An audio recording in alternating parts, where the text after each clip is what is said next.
Bonsoir. Les régionales, c'est maintenant. Les collèges électoraux ont été convoqués pour le 6 décembre prochain par un décret du président de la République signé le lundi 7 septembre 2020. Les dés sont donc jetés et les grandes manœuvres ont commencé au sein des partis politiques inscrits sur la ligne de départ de ces élections qui vont sceller la mise en place des institutions de la décentralisation liées à la Constitution de 1996. En attendant les joutes électorales, place à l'explication et à l'analyse. Que savons-nous de l'institution régionale, nouvelle formule, qui va bientôt être portée sur les fonds baptismaux? Quid du statut spécial octroyé aux régions du Nord-Ouest et du Sud-Ouest? Gros plan ce soir sur la nouvelle architecture des collectivités territoriales décentralisées. Le professeur Patrick Abanengolo, agrégé de droit public, enseignant à l'université de Yaoundé 2, entre autres, est l'invité d'actualité hebdo ce soir. Professeur, bonsoir. Bonsoir, M. Ibrahim Chérif. C'est important que les élections des conseillers régionaux aient enfin lieu au Cameroun. Oui, ça l'est, parce que quand on regarde bien l'architecture institutionnelle du Cameroun, il faut dire que les institutions actuelles découlent de la Constitution de 1996. Et cette Constitution, quand elle a été promulguée, comporte une disposition qui indique que les institutions seront mises en place progressivement. Il faut dire que la Constitution... Article 67. Article 67, effectivement. Et il faut dire que cette Constitution est l'aboutissement d'un ensemble de discussions. Il y a eu une tripartite et à l'issue de cette tripartite, nous avons eu la Constitution de 1996 qui avait prévu la mise en place d'un Sénat, pour dire que le Parlement allait être bicaméral, mais également qui avait consacré une décentralisation qui admettait non plus seulement les communes, mais également les régions. C'était donc nécessaire que les régions soient mises en place. Alors, il se passe que le 20 décembre, le 6 décembre, on devrait avoir une élection sans suspense particulier. Est-ce qu'il n'y a pas un risque de démobilisation, on va dire, des partis politiques ou des autres acteurs? Parce que justement, on connaît un peu les collèges électoraux. Ce sont les chefs traditionnels, ce sont les partis politiques qui sont représentés au sein des conseils municipaux. Suspense, il y aura quand même? On peut dire qu'il y aura suspense parce que nous ne savons pas qui sera à la tête des exécutifs régionaux. Nous ne savons pas qui sera à la tête, quelles seront les personnes qui vont constituer les conseils régionaux. C'est d'abord cela le premier enjeu. Mais le second enjeu est que nous avons vu depuis les récentes élections l'émergence de certains partis politiques. Et donc ces partis vont peut-être affirmer leur présence sur nos scènes politiques par cette élection. C'est donc dire que le premier enjeu, peut-être pour le parti au pouvoir, c'est de décliner et de dire les visages de ceux qui sont appelés à gérer les régions. Et pour les partis qui sont en pleine émergence, d'affirmer leur présence sur notre scène politique. Cela veut dire qu'il faut prendre au sérieux le fait que ces partis nouveaux et puis quelques-uns qui sont également anciens disent « nous irons à ces élections », il faut le prendre au sérieux. Oui, il faut le prendre au sérieux. Toute élection est disputée. Il faut savoir que le vote est libre et les partis politiques sont également libres d'aller aux élections. Si l'on prend pour référence Alexis de Tocqueville, il indique très bien que la démocratie commence au niveau des collectivités territoriales décentralisées, comme quoi l'école de la démocratie est au niveau local. Quel commentaire vous faites de la décision du MRC et du SDF de boycotter le scrutin dans le contexte qui est le nôtre aujourd'hui? Est-ce que c'est un pétard mouillé ou alors il faut s'en inquiéter? De notre point de vue, ces partis politiques ont dit ne pas aller aux élections, mais on ne peut pas encore de manière péremptoire affirmer que les 10 partis politiques n'iront pas aux élections, parce que les délais pour le dépôt des candidatures, les délais ne sont pas échus. Ça, c'est la première chose. La seconde chose, c'est que le Cameroun est un État de droit. Et en tant que tel, on reconnaît les libertés. Et la liberté, c'est le fait de décider d'y aller ou de décider de ne pas y aller. Ce qui est sûr, c'est que les élections auront bel et bien lieu. Je ne peux pas parler de pétard mouillé parce que le fait de ne pas aller à l'élection est également l'expression d'un refus. C'est la résistance peut-être à un système, mais la scène politique, ce n'est pas simplement 2 partis. Nous avons une pléthore de partis politiques qui existent et ces partis sont bien dirigés par des Camerounais qui, de notre point de vue, ont également un certain mot à dire dans la gestion des affaires et de l'État et des collectivités territoriales décentralisées. Professeur Patrick Abanengolo, merci de rester avec nous tout au long de cette émission. Il y a nos questions, il y a aussi les questions des internautes que je vais me faire le devoir de vous poser à l'entame de la deuxième partie de cette émission. Actualité hebdo, sons et images de la semaine qui s'achève, les réactions à la convocation des collèges électoraux en vue des élections régionales de décembre prochain. Ce sera avec Franck Evina. La semaine politique de Séverin Alégambélé, le palais, le Premier ministre chef du gouvernement, les solutions à la crise dans le nord-ouest et le sud-ouest. La semaine sociale de Rodrigue Bertrand Tueno, coronavirus, EDC et barrages réservoirs, préparatifs de la rentrée scolaire, entre autres. Nous sommes ainsi partis pour 1 heure d'émission. Actualité hebdo, la suite, c'est dans un tout petit instant. À tout de suite.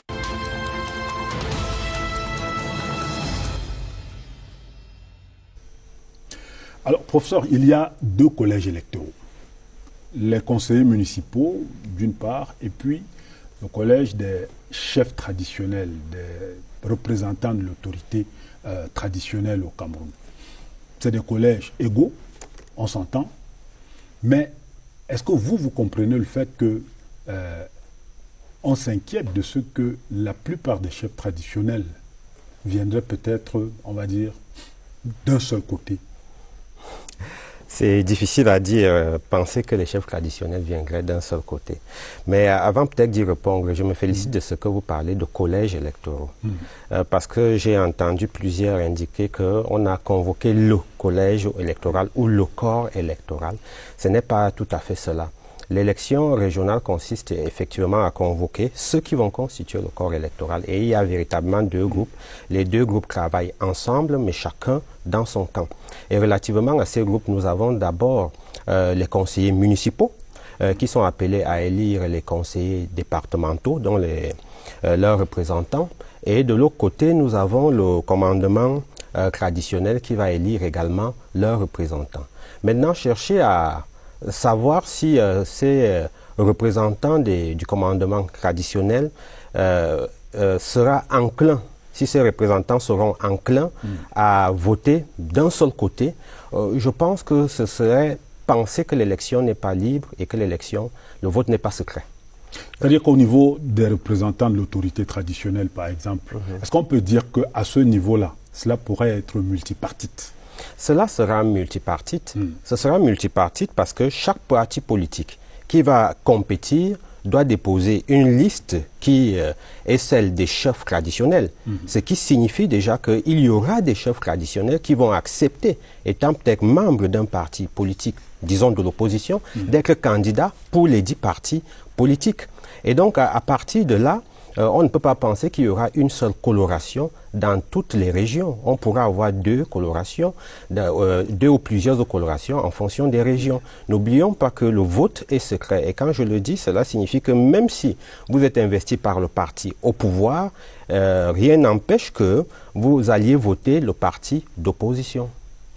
Professeur, je vous propose les réactions de quelques leaders politiques. Ils réagissent à la convocation de ces collèges électoraux en vue des régionales. C'est une synthèse de Franck Evina et puis on va le commenter tout à l'heure. Le processus tire vers sa phase terminale. La mise en place progressive des institutions de gouvernance locale telles que prévues dans la réforme constitutionnelle de 1996 va bientôt franchir sa dernière borne avec la création des conseils régionaux. Le décret du chef de l'État portant convocation des collèges électoraux apparaît pour beaucoup d'acteurs de la scène politique comme une évidence. Il plante dans le décor.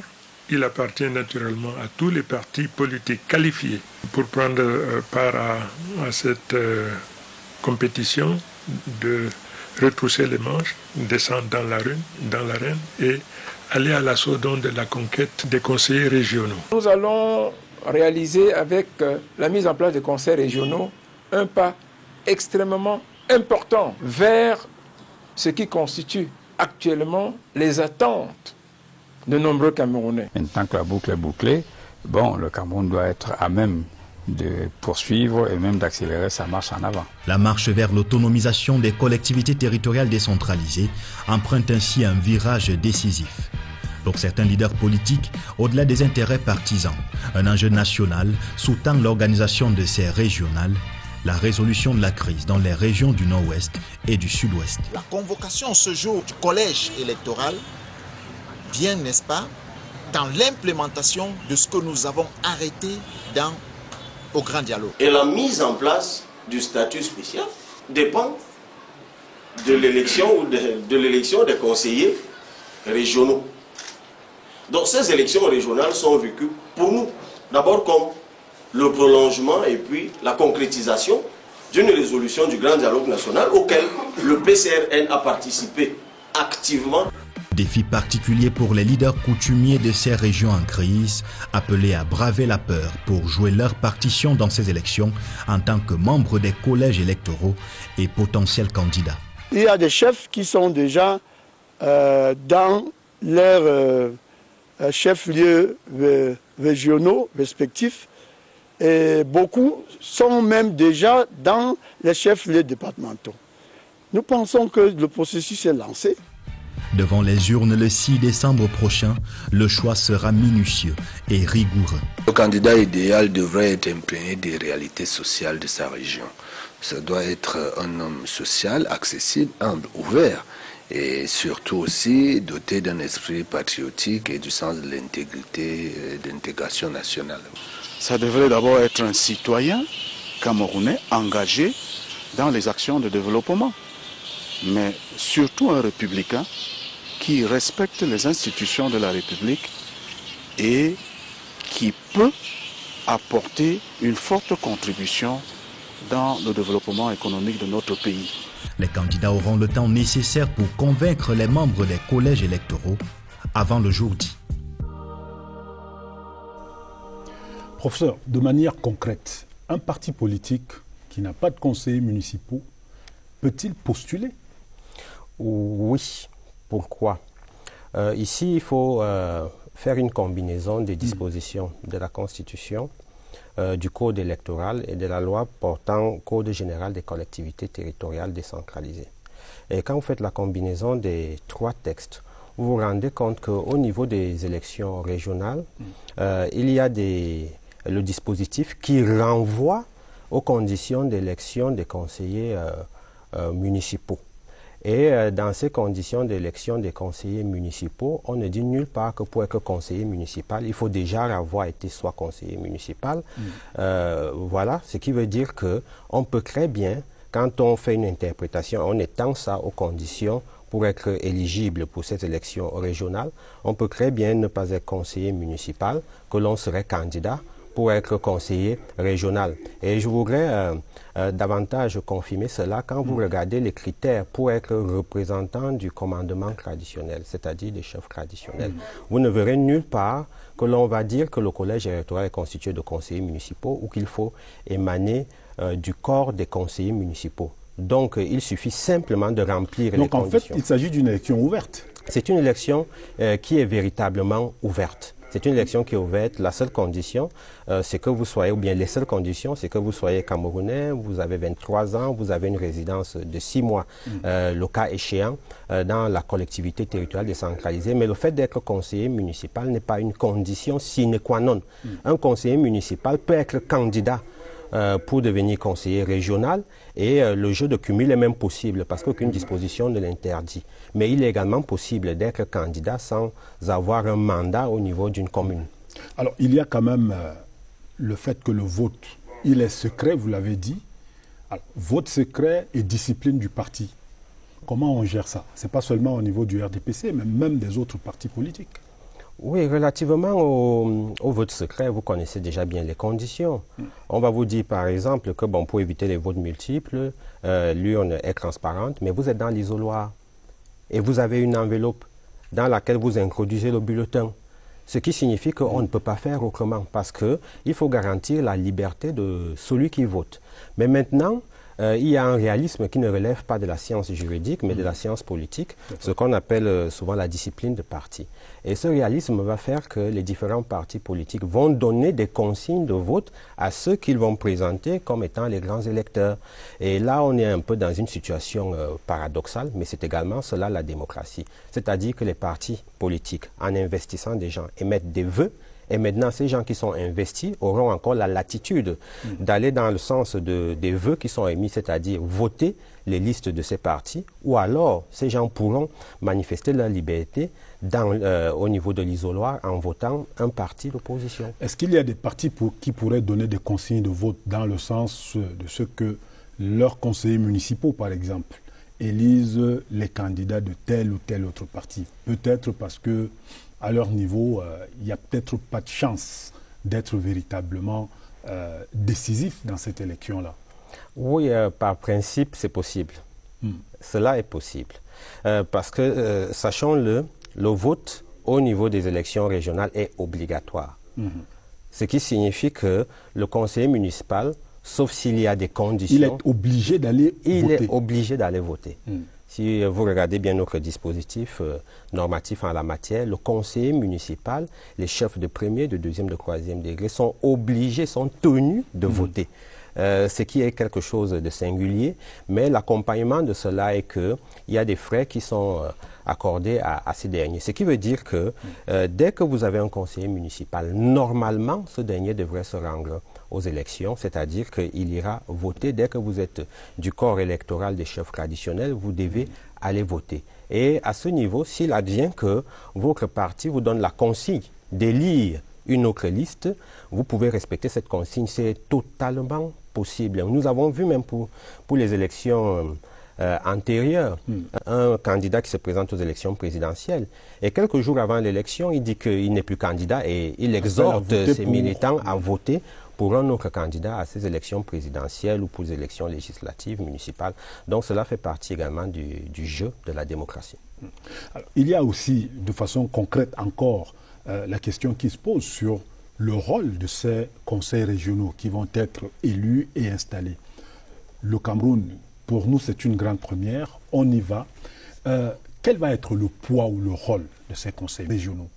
Le conseil régional est une institution qui va chambouler le panorama organique de la gestion du Cameroun. Parce que le conseil régional ne peut pas se comprendre en dehors de la région. Le conseil régional, de nos points de vue, incarne la région. Parce que le conseil régional, c'est l'organe délibérant de la région, mais c'est cet organe délibérant qui va commettre également l'organe exécutif. Comme quoi, le conseil régional est, dans une certaine mesure, le gestionnaire de la région, parce que le conseil va délibérer et l'exécutif régional est chargé d'implémenter, ou si vous voulez, de mettre en œuvre les délibérations du conseil régional. Il faut dire que nous avons eu, il y a à peu près un an, le grand dialogue national.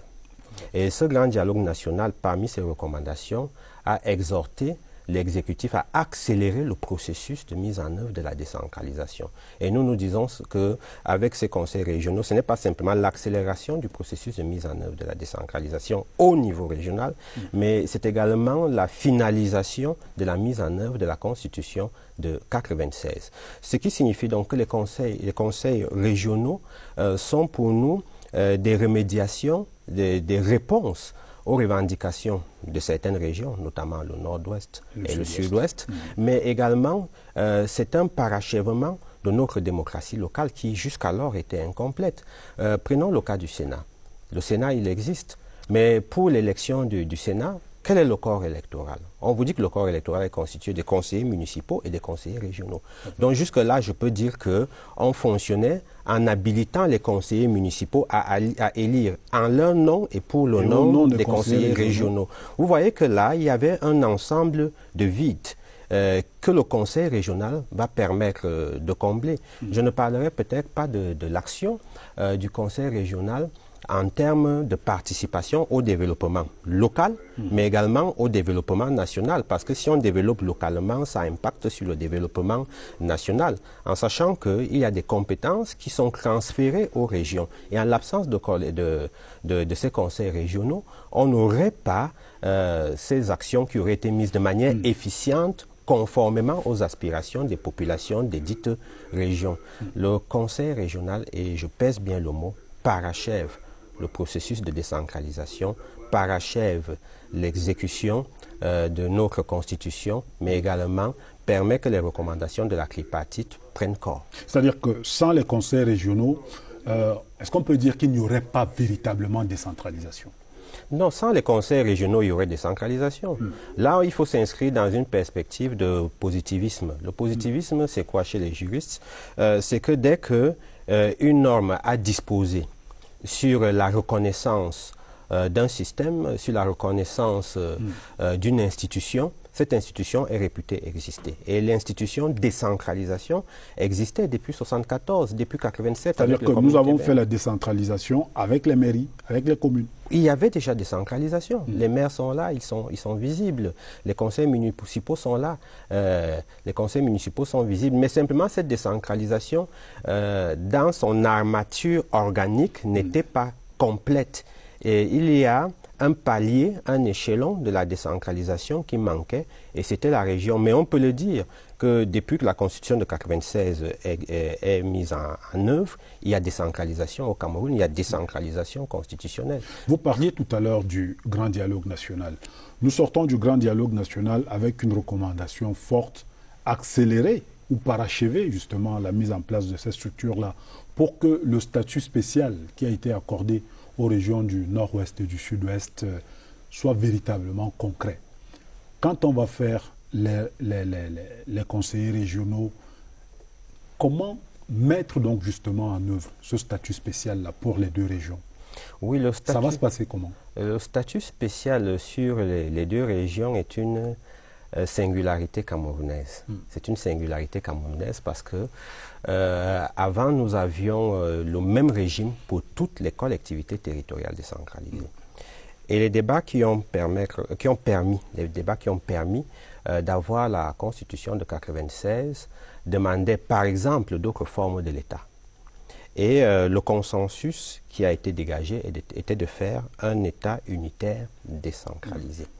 Mais vous avez vu avec les mouvements du nord-ouest et du sud-ouest que la forme qui a été choisie n'était peut-être pas satisfaisante dans les normes de mise en œuvre. Heureusement que le texte constitutionnel disposait en son article 62 qu'il est possible qu'à partir de certaines spécificités des collectivités territoriales décentralisées, et particulièrement les régions, arborent un visage qui serait différent de celui des autres.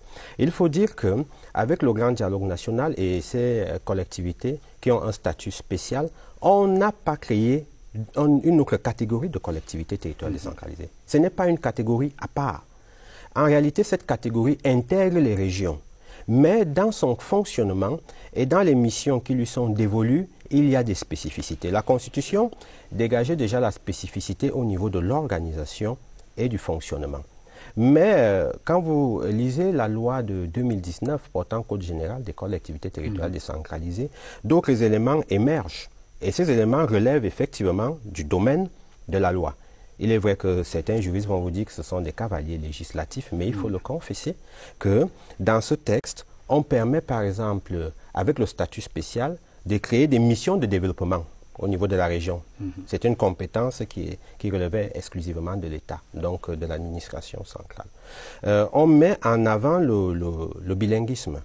On met en avant le bilinguisme, on détermine comme cause de la spécificité l'héritage culturel historique. L'héritage culturel historique, on met en avant la valorisation des chefs traditionnels. On met en avant la valorisation des chefs traditionnels. On relève le système éducatif.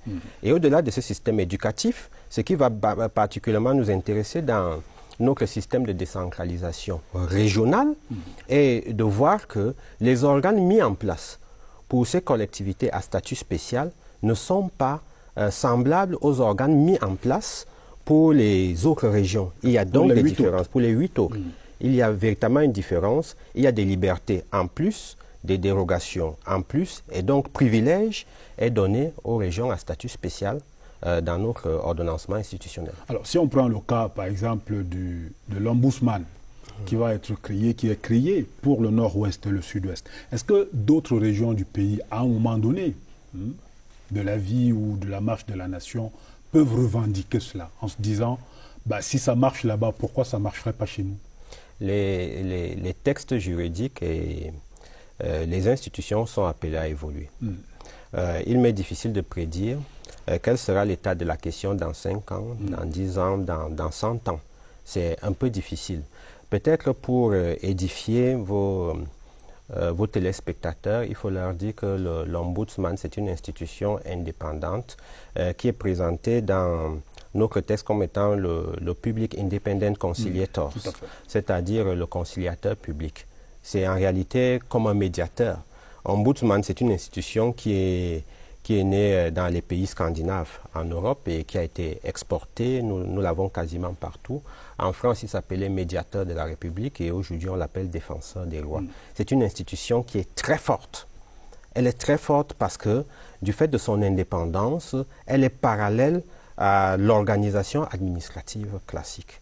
Et on vous dit, quand vous lisez bien le texte, que c'est une personnalité qui est réputée, qui a de l'expérience, qui a de la notoriété, qui devrait être désignée. Regardez bien cet ombudsman qui est désigné, qui est nommé par décret du président de la République. C'est encore le reflet des aspirations locales qui s'y retrouvent parce que ce monsieur ou cette dame sera nommé sur proposition du représentant de l'État, le gouverneur, et sur proposition du président du conseil de l'exécutif régional, c'est-à-dire ce monsieur qui va émaner de cette élection qui est prévue le 6 décembre. On revient à la base. On revient à la base. Et l'Ombudsman ou le Public Conciliator a de nombreux pouvoirs. C'est d'abord le pouvoir de médiation, c'est-à-dire de résolution des différends qui opposeraient l'administration municipale, l'administration régionale aux différents usagers du service public. Mais également, c'est une institution qui, je l'ai dit, est redoutable en ce sens qu'elle formule des recommandations à l'administration. Ayant formulé ces recommandations à l'administration, si l'administration ne s'exécute pas, elle a un pouvoir d'injonction, c'est-à-dire obliger l'administration à exécuter. Je tiens à vous rappeler que même la justice au Cameroun n'a pas le pouvoir d'enjoindre l'administration, c'est-à-dire d'obliger l'administration à exécuter une décision de justice. L'administration le fait de bonne foi et parce qu'il y a des mesures qu'on pourrait dire d'accompagnement. Vous voyez cela et peut-être pour terminer avec, ou pour continuer et terminer avec cette question d'ombudsman, cette autorité a la possibilité de faire des propositions à l'endroit du chef de l'État pour qu'il y ait des modifications législatives ou décrétales. Vous voyez combien il y a de l'importance en l'institution du conciliateur public qui est prévu dans les régions du nord-ouest et du sud-ouest. Ailleurs, c'est parfois au niveau national.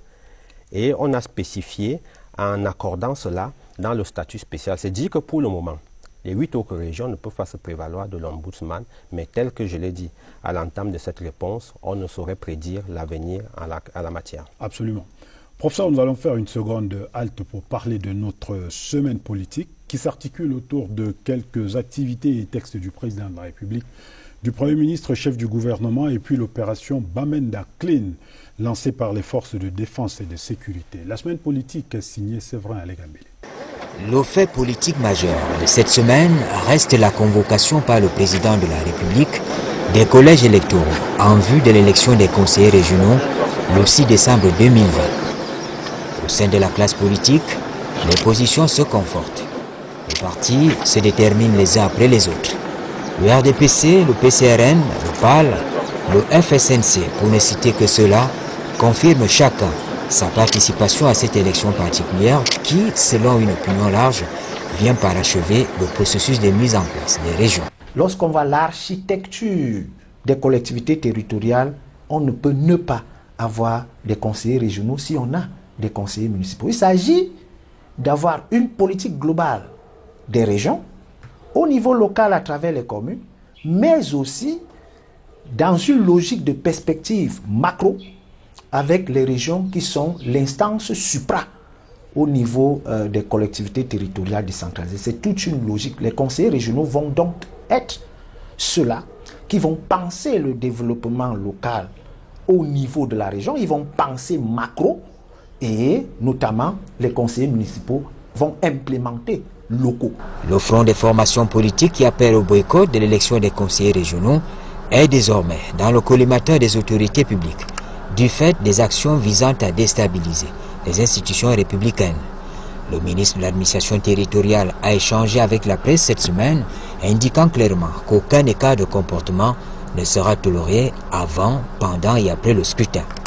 Ceux qui, par faux calculs politiques, trouvent des prétextes fallacieux pour se soustraire des consultations électorales doivent aussi avoir le courage d'assumer les conséquences de leur choix suicidaire. Refuser de participer aux élections et prétendre défendre les intérêts du peuple camerounais sans mandat électif est une imposture qui ne saurait prospérer au Cameroun. Nous y veillerons. Ces menaces, à peine voilées, rejoignent de tout point de vue l'opération Bamenda Clean, en cours dans le chef-lieu de la région du Nord-Ouest. En effet, les forces de défense et de sécurité sont déterminés à mettre hors d'état de nuire tous les miliciens et leurs soutiens dans la ville. Dans un communiqué signé le 8 septembre, conjointement par le commandant de la 5e région de gendarmerie, le commandant de la 5e région militaire interarmée et par le délégué régional de la Sûreté nationale pour le Nord-Ouest, les populations de la ville de Bamenda et ses environs ont été informées du lancement d'une opération spéciale dont le but est de protéger et de sécuriser les personnes et les biens. Cela en réponse aux diverses attaques perpétrées par des criminels, tels les vols, les pillages, les braquages des banques et magasins, les assassinats. Parallèlement, le maire de la ville a pris une décision restreignant des mototaxis dans le périmètre urbain. Retour sur ce plateau avec notre invité. Alors, professeur Patrick Abanengolo, nous allons d'abord donner la parole, si j'ose dire, aux internautes avant de poursuivre notre entretien tel que nous l'avons commencé tout à l'heure.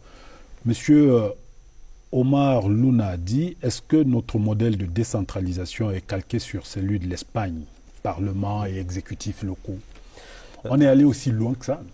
Non, notre modèle de décentralisation ne saurait être comme celui de l'Espagne, qui est proche de celui de l'Italie. Il faut dire que dans ces cas, il y a de nombreux concepts qui sont avancés, provincialisation, régionalisation, autonomisation. Ce sont des concepts qui dénotent de ce que, pour ces États-là, et pour le cas de l'Espagne, qui est sa préoccupation, la décentralisation est véritablement évoluée. On est relativement entre l'État décentralisé et l'État fédéral. Et donc, c'est une forme qui est véritablement intermédiaire. Pourquoi? Vous voyez, dans la décentralisation ordinaire, dans la notion même de décentralisation, le pouvoir politique en tant que tel n'est pas transféré. C'est le pouvoir administratif à travers le service public et la police administrative. Mais quand on aborde la décentralisation sous le prisme du régionalisme, le pouvoir politique s'en trouve transféré. Pourquoi? Dans ce sens que nous aurons très souvent des assemblées locales qui détiennent une certaine portion du pouvoir législatif, sinon la totalité du pouvoir législatif au sein de la région. Et c'est le juge qui effectue le contrôle.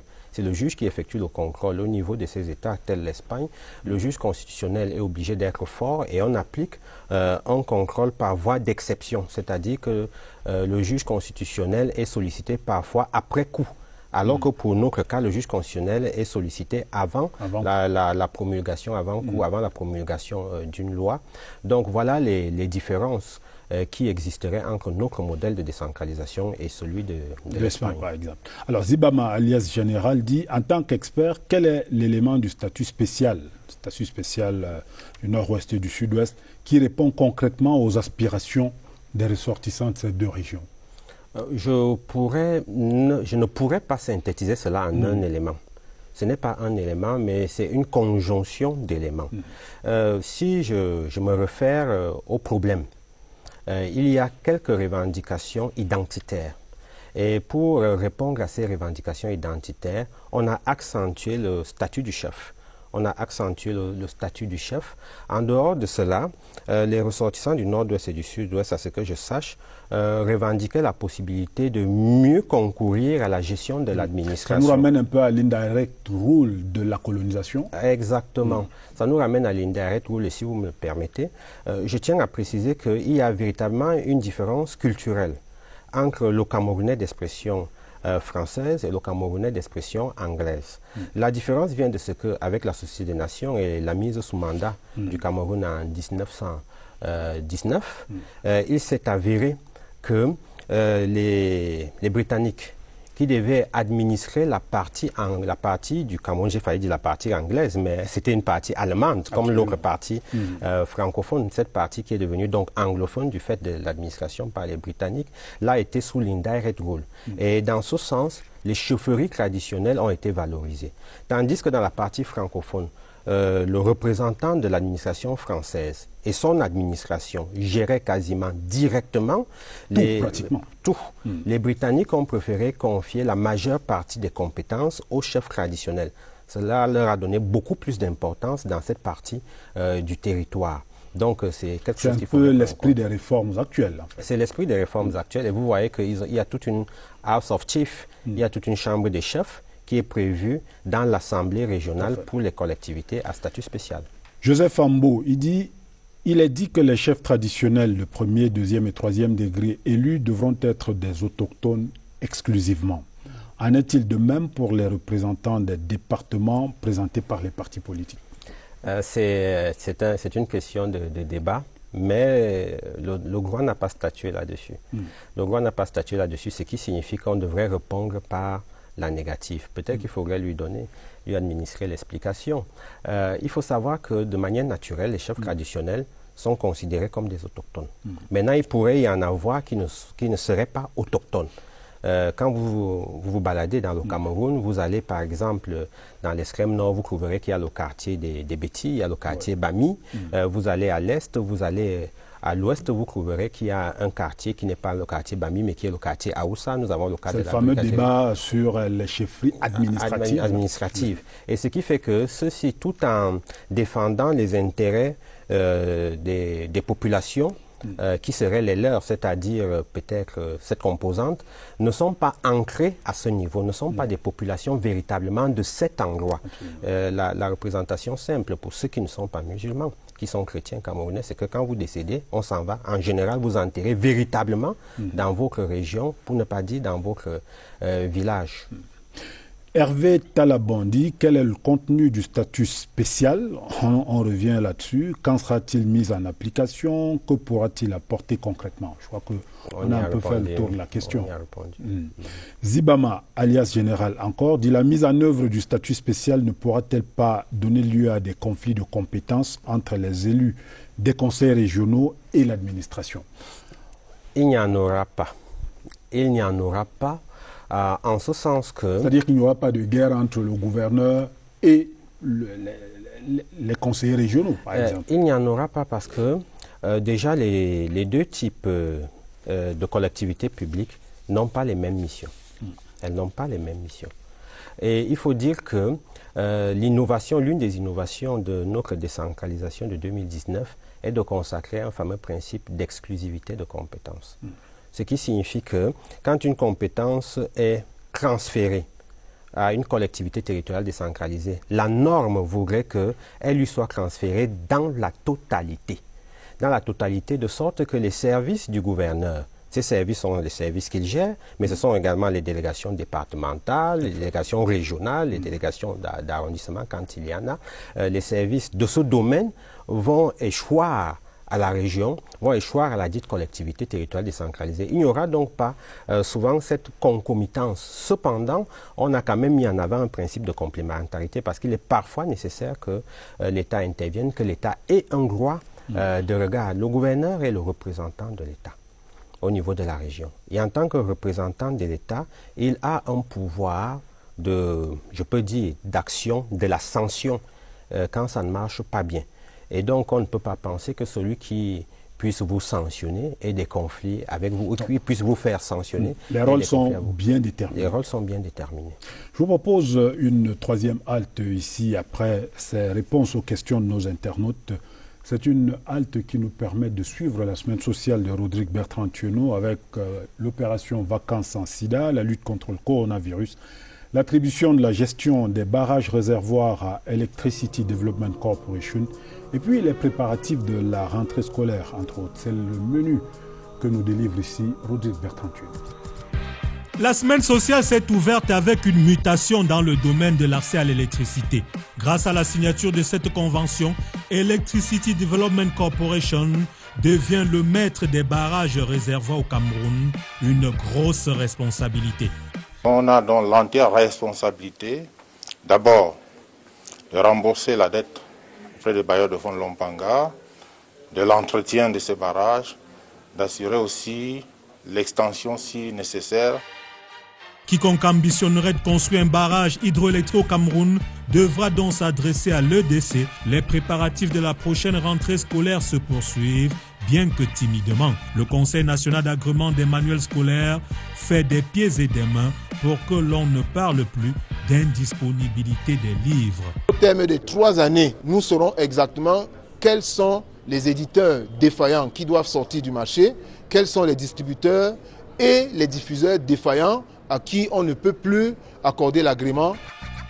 300 enfants dont l'un des parents est incarcéré ont reçu cette semaine à Yaoundé des kits scolaires des mains d'un bon samaritain nommé Relais Enfants-Parents du Cameroun qui honore ainsi un rendez-vous qui court depuis 2006. Le message de cette 14e édition, c'est vraiment la solidarité. C'est collectivement que nous participons à l'éducation des enfants du Cameroun. Les enfants qui plus est sont en situation de vulnérabilité et de précarité du fait de l'emprisonnement de leurs parents, mais aussi des enfants qui sont identifiés par le Relais Enfants-Parents du Cameroun comme des enfants vulnérables. La prochaine rentrée scolaire sera influencée par la Covid-19 qui n'a toujours pas dit son dernier mot. Jeudi, les chiffres communiqués par le ministère de la Santé publique faisaient état du franchissement de la barre de 20 000 cas positifs confirmés pour 18 837 guérisons et 415 décès. Des chiffres qui encouragent les âmes et associations de bonne volonté à la poursuite des actes de générosité dans la lutte contre la pandémie. Illustration, l'Organisation internationale humanitaire Plan Cameroun qui a fourni un appui à quelques familles dans la commune d'arrondissement de Yaoundé 2 dans la capitale, tandis qu'à plus de 7000 km de là, cette fois à Londres, le Haut Conseil des Camerounais de l'étranger, branche du Royaume-Uni, remettait un chèque en guise de contribution à la lutte. La Covid-19 n'a pas fait oublier la lutte contre un autre virus, le VIH. L'opération Vacances sans sida, édition 2020, a été lancée, nonobstant plusieurs contraintes liées au coronavirus. La lutte contre le coronavirus ne suspend pas la lutte contre le sida. Nous continuons les programmes habituels et nous prenons en compte les programmes ponctuels. L'on ne baisse pas les bras aussi dans la lutte contre les mauvaises pratiques dans le processus de passation des marchés publics. Le département ministériel qui en a la charge a mis les acteurs de la chaîne à l'heure de la digitalisation du processus cette semaine. Le vent de nouveautés que recherche le ministère des Marchés publics souffle déjà sur le réseau des routes de la ville de Baham dans la région de l'Ouest, dont 10 km ont été réhabilités, ainsi que la tribune grâce au savoir-faire du génie militaire. Voilà la semaine sociale telle que vue par la rédaction centrale TV de la CRTV. Professeur, lorsqu'on parle de décentralisation, on parle de statut spécial, on est en plein, on s'apprête à aller donc à ces élections des conseils régionaux. Il y a le fameux problème qui se pose au Cameroun, allogène, autochtone. Est-ce que les textes ont mis suffisamment de garde-fous pour que les conflits ne se créent pas dans la cohabitation entre ces deux groupes-là? Bon, il faut dire que la question des autochtones est une préoccupation fondamentale de la République. Je le dis en m'appuyant sur la Constitution. La protection des minorités. Oh oui. Le préambule de la Constitution évoque les minorités. Le préambule de la Constitution évoque les peuples autochtones. Vous prenez également l'article 1er de ce même texte constitutionnel. Là, nous sommes dans le corpus, où vous verrez encore que les attentions du constituant vont à l'endroit toujours de ces peuples autochtones. Ce qui signifie que dans l'esprit de ceux, et même dans l'envie de ceux qui nous ont donné cette constitution, qui sont finalement nous-mêmes, en 1996, il était question de valoriser l'institution traditionnelle et l'institution autochtone.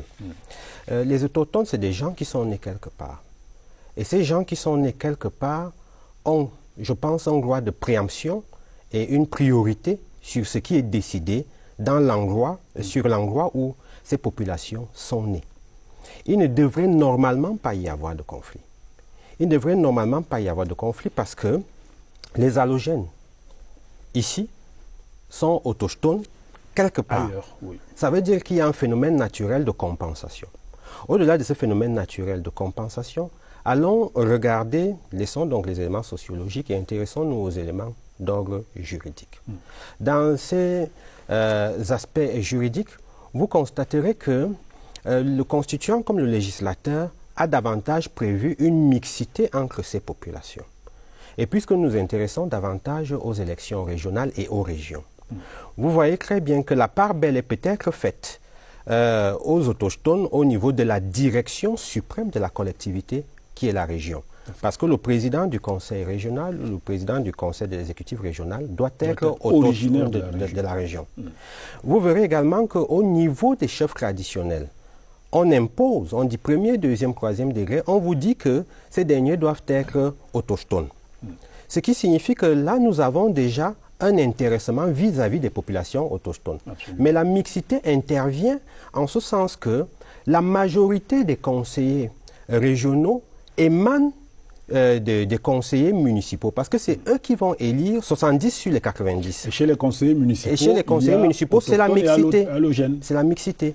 Et donc, à ce niveau, vous constaterez que, prenons le cas de Yaoundé, prenons le cas de Douala, prenons le cas d'une commune, n'importe quelle commune de Douala, ou n'importe quelle commune de Yaoundé, je suis prêt à parier que difficilement vous trouverez pour le cas de Yaoundé seulement peut-être des Ewondo ou des Étones, vous trouverez des gens d'ailleurs.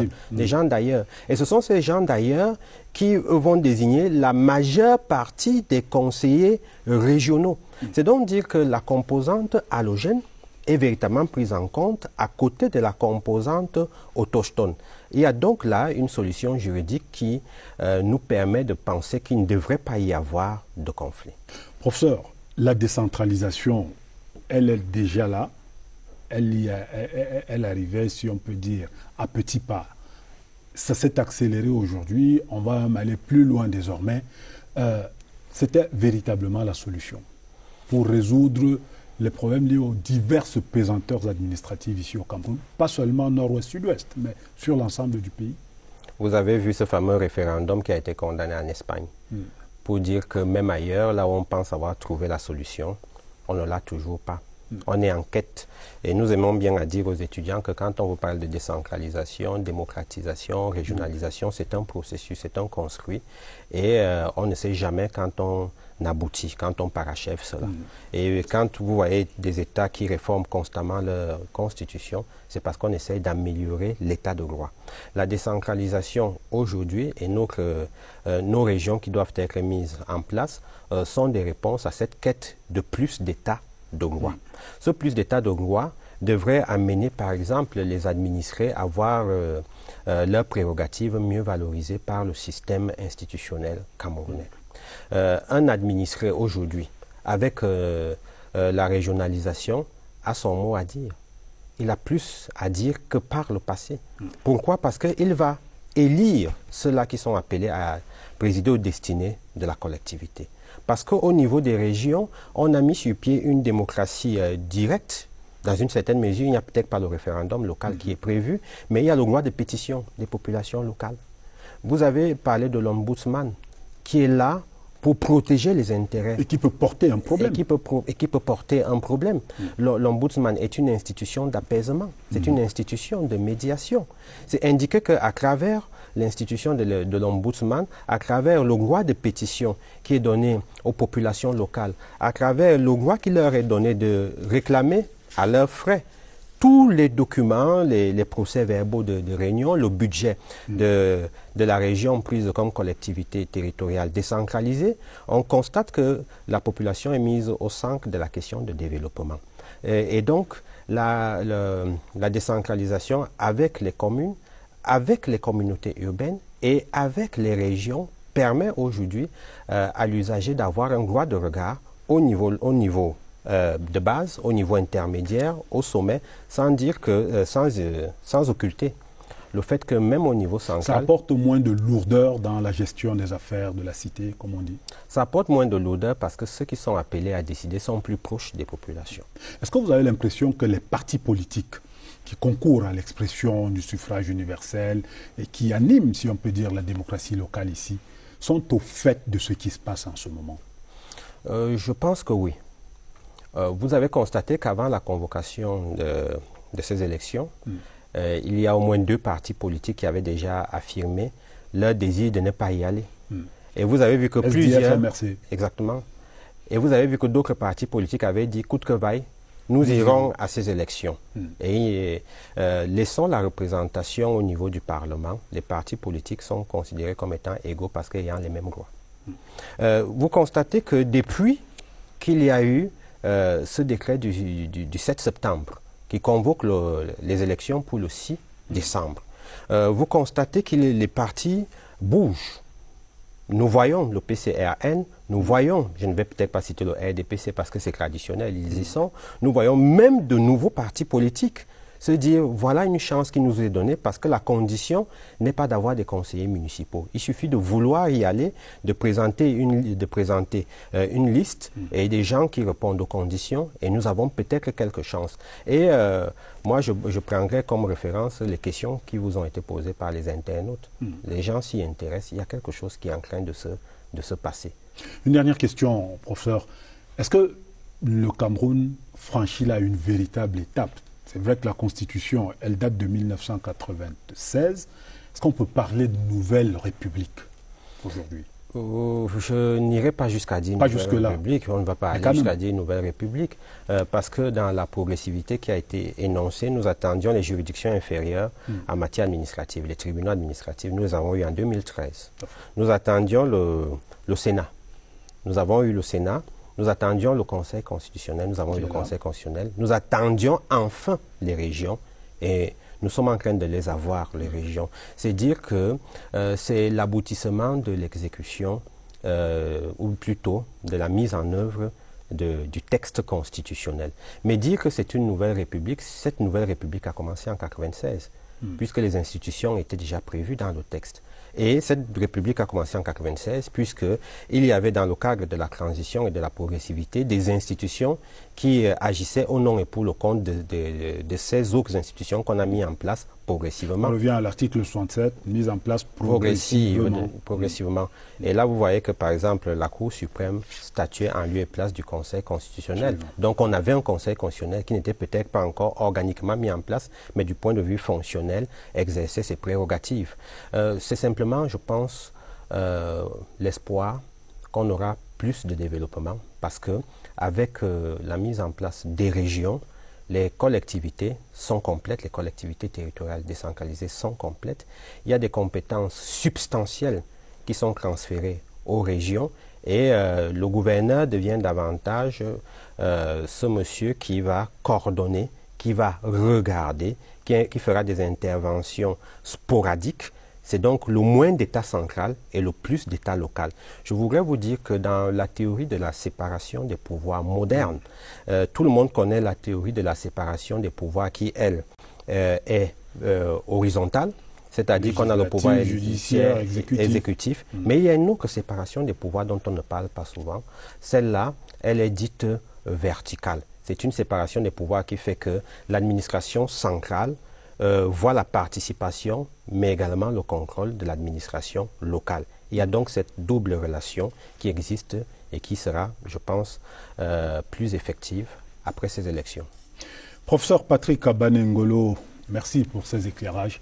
Je rappelle que vous êtes agrégé de droit public et enseignant à l'université de Yaoundé 2 et dans d'autres universités de la République.